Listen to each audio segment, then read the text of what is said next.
désolée aussi de ne pas poster de, de TikTok et tout machin. Je suis désolée. Donc voilà. Aussi désolé pour les bruits extérieurs. Je m'en excuse, ça fait pas mal de bruit. Donc, commençons. On va reprendre le roman Just Wanna Be Your Brother. On s'était arrêté au chapitre 9, il me semble. Ouais, on s'était arrêté au chapitre 9. Avant de commencer la lecture, et bah, si jamais les chapitres sont trop longs, j'en ferai que un. Si jamais les chapitres ils sont courts, j'en ferai 2. Voilà, ça dépendra des chapitres. Commençons. Chapitre 9. Hopeless. Roy Sullivan, aussi appelé Human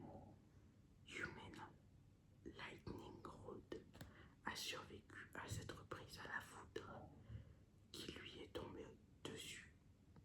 Il se suicide à l'âge de 61 ans à cause d'un chagrin d'amour. Il est finalement mort d'un coup de foudre. J'ai peut-être trop bu. C'est ce que je me dis en montant sur mon vélo pour quitter la fête. H, lui, n'a pas l'air si alcoolisé. Pourtant, je sais qu'il n'a pas compté les verres qu'il s'est enfilé. Je peux dormir chez toi, demandai-je. Ouais, bien sûr. J'ai l'impression que ça nous prend une éternité de pédaler jusqu'à chez lui. Lorsque la petite maison blanche et usée se dessine à la lueur des lampadaires. H ralentit, contrairement à son habitude. Il descend délicatement de sa selle et dépose sans bruit son bolide contre le bordillon. Je l'imite en essayant d'être le plus silencieux possible. Quand on entre, le son d'une émission TV nous parvient depuis le salon. H me fait signe de monter dans sa chambre et je l'entends éteindre le téléviseur. Je reste là dans sa chambre. Ah, excusez-moi, je me suis tombé le lit. Je reste là, au pied des escaliers. À l'épied, dans son intimité familiale, Nani s'est endormie sur le canapé. Avec des mots doux, il lui fait gentiment la morale, affirmant qu'elle n'aurait pas dû veiller jusqu'à son retour, mais plutôt d'aller se coucher bien au chaud. Il aide sa grand-mère à se relever dans l'obscurité. Elles sont bien plus petites et voûtées qu'à l'accoutumée, ce qui donne à H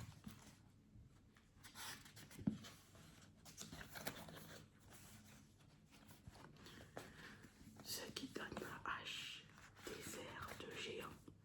Il la conduit dans sa chambre, au fond du rez-de-chaussée, et lui souhaite bonne nuit, en l'abordant tendrement, j'imagine. Il fallait pas m'attendre, murmura H en me rejoignant. Je voulais être sûr que t'arrives à monter les marches, prétextai-je bêtement. Dis plutôt que t'avais besoin d'aide. T'as l'air bien chargé. Il n'a pas tort, mais fier comme deux parents. On fait de notre mieux pour gagner l'étage sans perdre l'équilibre avant de débouler dans sa chambre en bordel. Au milieu du désordre permanent, seuls les posters de baseball et de groupes de rock sont toujours à leur place. Je m'allonge sur le lit, dans l'odeur réconfortante d'H. Puis je repense à la soirée à Sibylle avec Will. Après avoir dansé ensemble, ils ne se sont plus lâchés jusqu'à ce que le père de Sibylle vienne la chercher. Forcément, je me demande travers ce qui cloche chez moi. Mais surtout, pourquoi lui et pas moi? Je n'aime pas ce que ça me fait ressentir, cette jalousie exacerbée par l'alcool. La saveur de la bière a cédé sa place à un sale goût. Un cocktail à mi-chemin entre l'envie, l'amertume et la honte de soi. Je déteste ce Zach qui n'est pas capable de se réjouir pour ses amis. Dépité par la situation, je lâche sans réfléchir. Et si j'abandonnais l'idée de sortir avec Sibyl et que je faisais une croix sur les filles? Je referme la porte derrière lui avant de me sonder avec un air dubitatif sur le visage. Les filles toujours aussi extrêmes, toi. Et tu ferais quoi, toi? Tu sortirais avec des mecs à la place? Pourquoi pas, répondais-je, avec un petit sourire, pour entrer dans son jeu. Tu sais qu'aux États-Unis, on est plus de mecs que de meufs. Statistiquement, c'est donc plus facile. J'essaye de m'amuser de la situation. Mieux vaut le prendre avec humour, même si ça me demande un sacré effort sur ce coup-là. Ah ouais, t'es prêt à changer de bord? Peut-être bien. On se met à rire, aussi doucement que possible, comme si la connerie que je venais de sortir était l'un des grands secrets de l'univers, alors qu'en réalité, on veut simplement ne pas faire de bruit pour éviter de réveiller Nani. Tandis que je fixe le plafond désespéré, H trifouille sa vieille chaîne Ivy, puis un petit Wi-Fi commence à résonner à faible volume. Je sais qu'il l'a mise pour me remonter le moral depuis la rentrée. Je sais qu'il l'a mise pour me remonter le moral. Depuis la rentrée, on l'écoute régulièrement, dès qu'on est tous les deux. Et on ne s'en lasse pas. Elle nous fait du bien. C'est devenu notre chanson. Je m'y prends comme un cacabo avec Sibyl, ajoutai-je après un moment. Un quoi? Dit H, un sourcil plus haut que l'autre. Un cacabo. C'est un perroquet de Nouvelle-Zélande, précisai-je.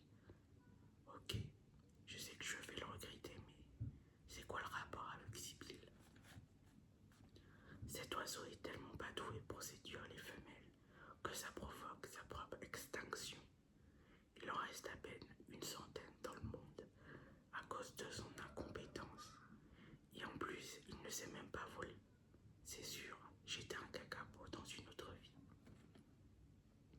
Je rigole et je me laisse aller à rire aussi, même si le cœur n'y est pas vraiment. Je crois que je me suis emballé, déclarai-je, après avoir repris mon sérieux. J'ai aucune chance avec Sibyl, il faut que je me fasse une raison. Je me dévisage, lueur soucieuse dans le regard, pour ne pas y avoir.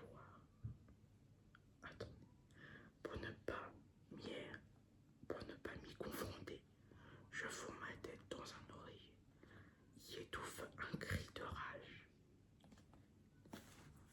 Étouffe un cri rageur, pardon, excusez-moi. Il me l'arrache des mains avant de dire sérieusement: Tu t'es pas emballé. Elle a juste pas encore ouvert les yeux, mais ça va venir.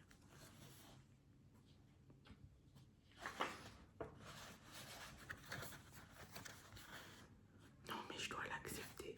J'ai pas ton truc pour plaire aux filles autrement, comme un pote. Oh, éclaire ma lanterne, c'est quoi mon truc? Ça,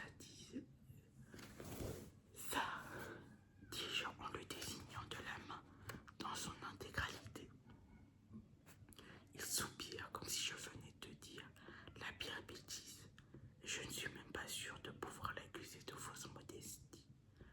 H a souffert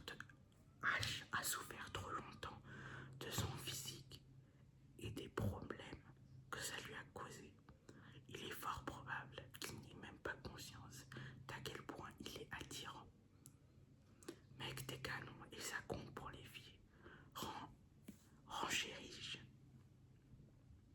Il botte en touche. Alors ça y est, tu sais ce qui compte pour les filles maintenant. C'est pas ce que je dis, mais je trouve que t'as du charme et moi pas. Il se met à rigoler nerveusement.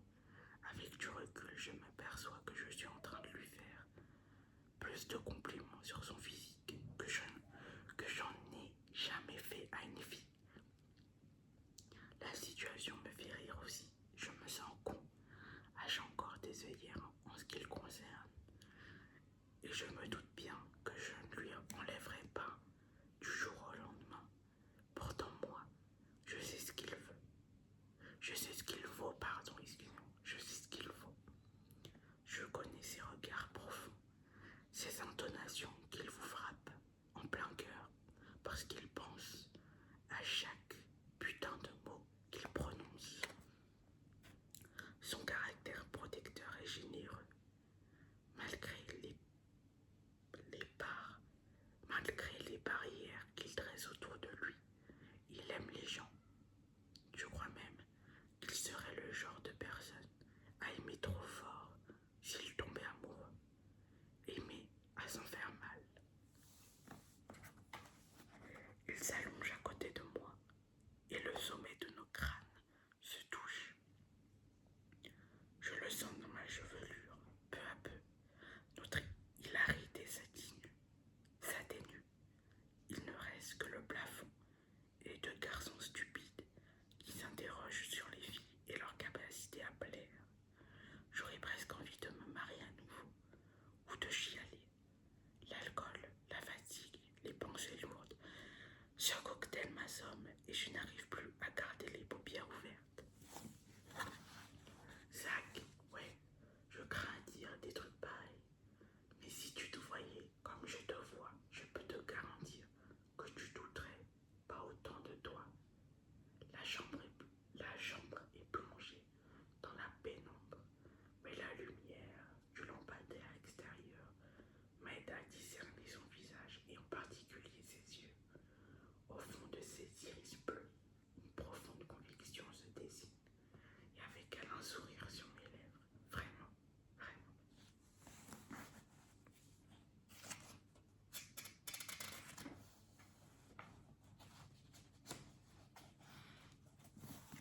Excusez-moi.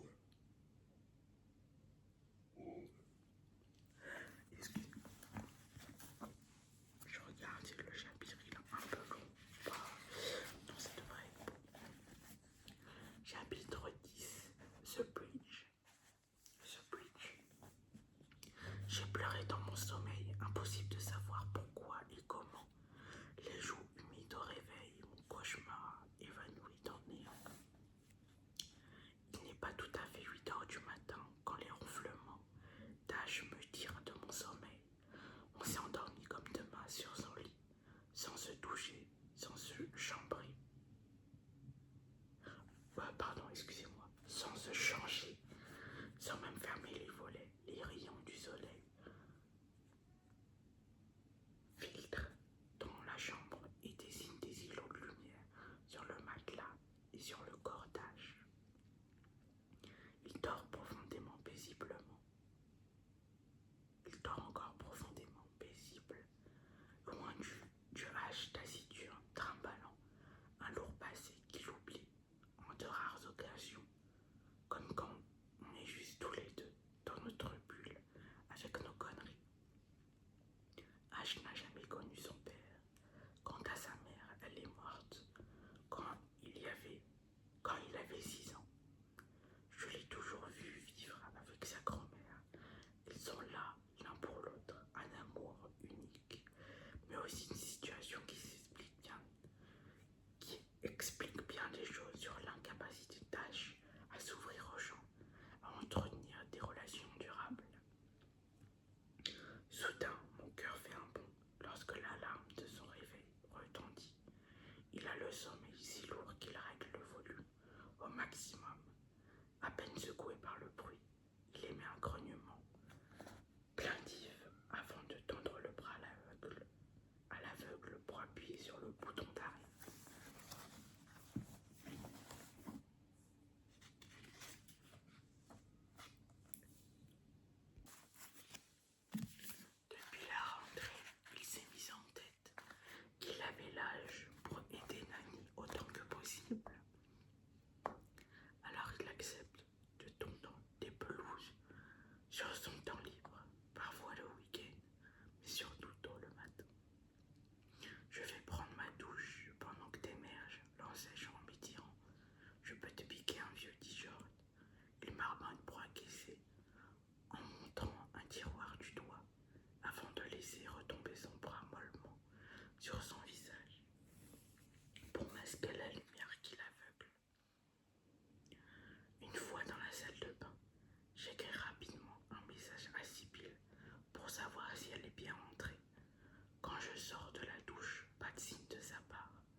disait le peu de cerveau qui a bien voulu se réveiller aux aurores avec nous. Pendant que je fais la vaisselle, je fais chauffer de l'eau pour le thé de Nani, qui ne s'est pas encore levé. Il lui prépare quelques tartines de confiture. L'odeur du pain grillé me rouvrirait presque l'appétit. Puis il se glisse dans sa chambre pour la réveiller et la prévenir de notre départ. Et nous voilà dehors. On enfourche nos vélos et on se lance dans les rues désertes du quartier.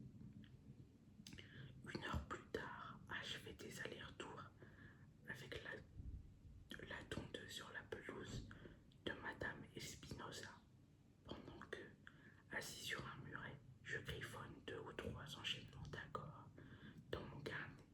Entre 2 idées, je vérifie sur mon portable si Sibyl a répondu ou je demande son avis à Oli sur mes ébauches de compo. Le bourdonnement de la tondeuse à gazon s'interrompt et H s'approche de moi pour récupérer la bouteille d'eau et en boire une grande rasade.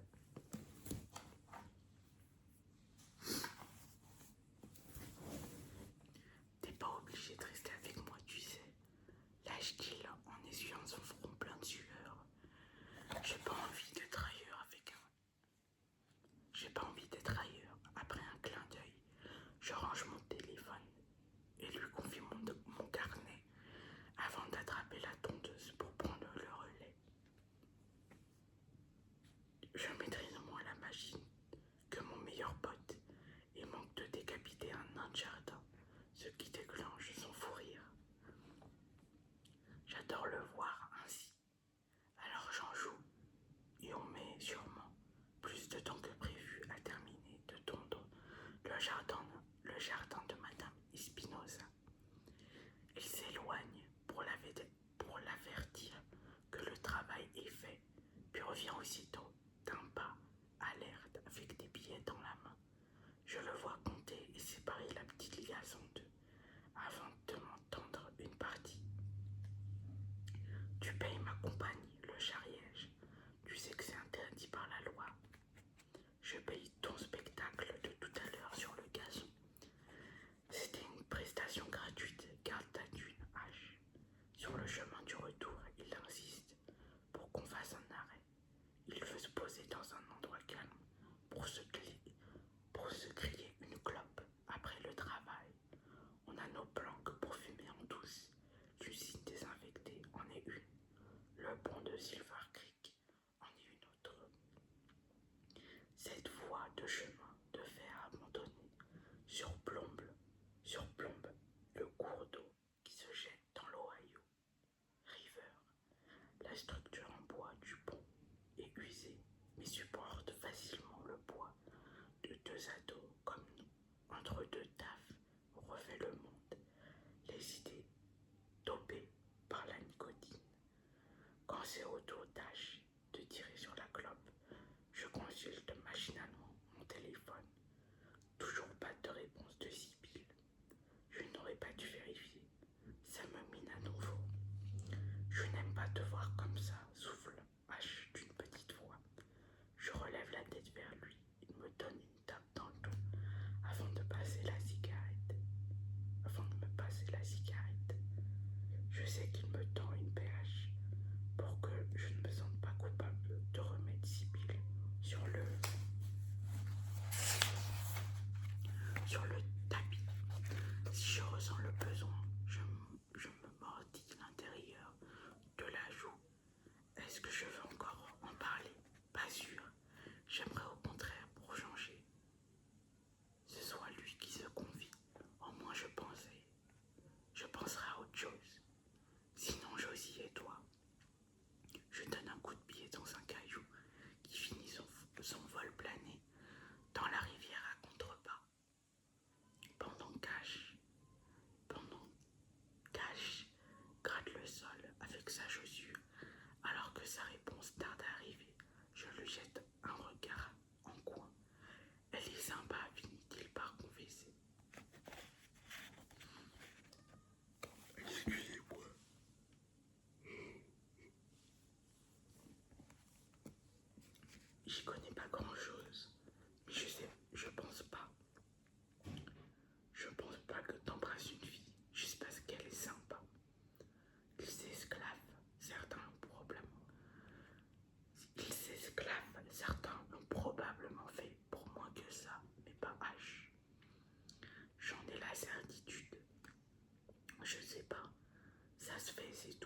vous sortez ensemble?